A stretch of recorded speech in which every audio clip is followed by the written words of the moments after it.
கிறிஸ்துவுக்குள் அன்பான கர்த்தருடைய பிள்ளைகளே, இன்றைய வேத வசனமும் ஜெபமும் எபேசியர் நிறுவம் 6ஆம் அதிகாரம் 8ஆம் வசனம்.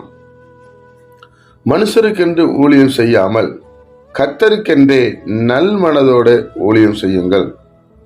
என் அன்புக்குரியவர்களே, அப்போஸ்தலனாகிய பவுல் இங்கே ஒரு எபேசியர் பட்டணத்திற்கு ஒரு ஆலோசனை கொடுக்கிறார். மனுஷனுக்கென்று எதையுமே செய்யாதீங்க, மனுஷங்க பிரியப்படுவாங்க, மனுஷங்க சந்தோஷப்படுவாங்க, இதை செஞ்சதுனால அவங்க திரும்பி எனக்கு செய்வாங்க அப்படி நீங்க செய்யாதீங்க. கர்த்தருக்கென்று நல் மனதோட நல்ல காரியங்கள் கர்த்தருக்கு செய்யறேன்னு சொல்லி அநியாயமான காரியங்களோ தீமையான காரியங்களோ செய்துவிடக்கூடாது. நல் மனதோடு செய்ய வேண்டும். அதுதான் நமக்கு ஆசீர்வாதம். ஊழியம் என்றால் வேலை, மனதோடு செய்கிற ஒரு வேலை. ஒவ்வொருவருக்கும் ஆண்டவர் ஒரு ஊழியத்தை கொடுத்திருக்கிறார்.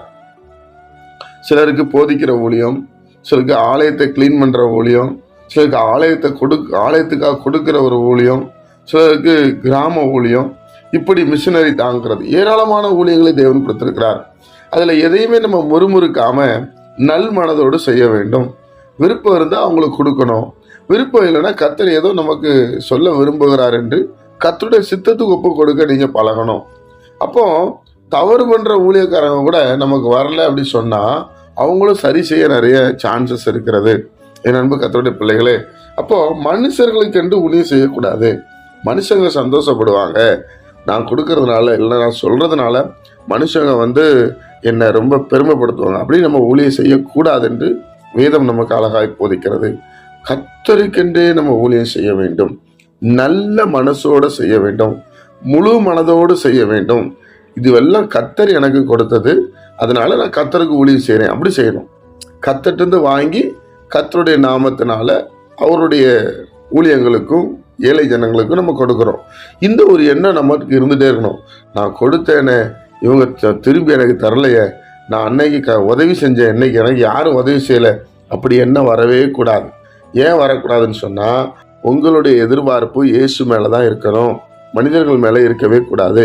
என்னைக்கு மனிதர்கள் மேலே உங்களுக்கு எதிர்பார்ப்பு வந்துருச்சோ அன்னைக்கு நீங்களும் நாமும் ஏமாற்றப்பட்டு விடுவோம். அதனால நம்ம எதிர்பார்ப்பு கர்த்தர்ட்டே இருக்கட்டும். அதனாலதான் அவர் சொல்றாரு, நீ பரலோகத்துல சேர்த்துவேன்றாரு. நீங்க இங்க ஆண்டவருக்காக செய்யறது எல்லாமே இங்க திருப்பி தருவாங்கன்னு செய்யக்கூடாது. பரலோகத்துல சேர்த்து வைக்கணும். அது கண்ணுக்கு தெரியாது. நீங்க கஷ்டப்படும் போது, நீங்க நெருகதியாய் நிற்கும் போது கர்த்தர் தமது நல்ல பொக்கிஷ சாலைய வானத்தை திறப்பார். அப்போ இந்த சிறியரில் ஒருவனுக்கு எதை செய்தீர்களோ அது எனக்கே செஞ்சீங்கன்னு சொல்றார். அதை ஒரு நாள் கர்த்தர் வைத்து விட மாட்டார், உங்களுக்கு திரும்பி கொடுத்துருவார். நிச்சயமாக அவர் ஆசீர்வதிப்பார். அதனால நல்ல மனசோட ஊழியம் செய்யுங்க, முழு மனதோடு ஊழியம் செய்யுங்க, கர்த்தர் உங்களை ஆசீர்வதிப்பார். ஜெபிப்போமா? பிதாவே, உம்முடைய குமாரன் இயேசு கிறிஸ்துவின் நாமத்தில் வருகிறோம். நாளை எங்களுக்கு ஆசீர்வதித்து தாரும். நல் மனதோடு முழு மனதோடு ஊழியம் செய்யங்களுக்கு பலன் தாரும். இதை எதிர்பார்த்து செய்யாதபடி முழு பலத்தோடு எதிர்பார்ப்பு இல்லாமல் செய்ய தேவன் உதவி செய்ய செபிக்கிறோம். எங்களை தாழ்த்தி இப்படி கரத்தில் அர்ப்பணிக்கிறோம். கேட்கிற ஒவ்வொரு பிள்ளைகளையும் ஆசீர்வதியும். இயேசு கிறிஸ்துவின் மூலம் ஜெபிக்கிற நல்ல பிதாவே, ஆமென்.